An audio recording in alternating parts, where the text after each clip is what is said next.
O'zbekiston Prezidenti va birinchi xonim Anqaraga rasmiy tashrif bilan kelishdi va ularni aeroportda Turkiya Prezidenti va uning rafiqasi kutib olishdi.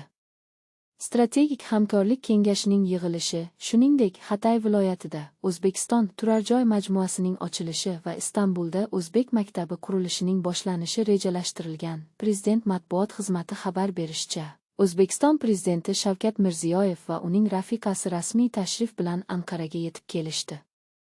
Ularni Esenbog'i xalqaro aeroportida Turkiya Prezidenti Rajab Toyyib Erdo'g'on va uning rafiqasi kutib olishdi. Ikki davlat rahbari o'rtasida birinchi xonimlar ishtirokida qisqa uchrashuv bo'lib o'tdi. Rahbarlar O'zbekiston-Turkiya munosabatlarini kengaytirish bo'yicha fikr almashdilar. Bugun kechqurun Aksara qarorgohida oliy darajadagi strategik hamkorlik kengashining 4-yig'ilishi bo'lib o'tadi. Muzokaralarda siyosiy, savdo-iqtisodiy, investitsiya, transport, energetika, madaniy-gumanitar va boshqa ustuvor sohalardagi hamkorlikni kengaytirish masalalari muhokama qilinadi. Shuningdek, Anqarada Hatay viloyatining Arsus tumanida O'zbekiston turar joy majmuasining ochilish marosimi va Istanbulda O'zbek maktabi qurilishining boshlanishi bo'lib o'tadi. O'zbekiston Prezidenti